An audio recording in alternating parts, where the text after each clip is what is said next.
If you're a dog owner, you can no longer take your pet for a walk in parks in the Chinese capital, Beijing. The authorities there have banned it. Our Chinese media analyst Kerry Allen is here. Kerry, why?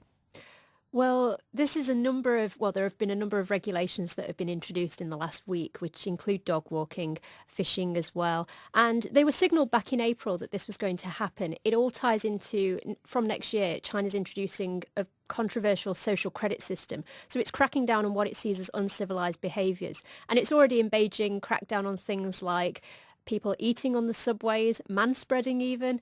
But dog walking is the latest regulation that's been introduced. And it's particularly because there's been some complaints from people about people not picking up their rubbish after their dogs, and also fears that some dogs are not on leads and they could be violent. They could attack small children, for example. So what's the reaction been?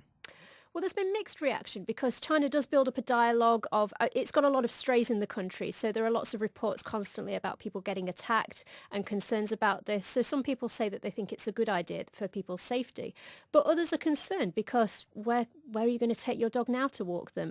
There have been some pictures on Sina Weibo, which is China's equivalent of Facebook or Twitter, which show people late at night walking their dogs in order to, because there's not a lot of people around, so it's safer. So that's one way people are getting around it. But some people are saying that your dog, it's not a case of dogs being violent if they're off a lead. The dog is as good as the owner. So it's more about owners improving their conduct and looking after their dogs rather than if a dog's off a leash, it means it's a threat.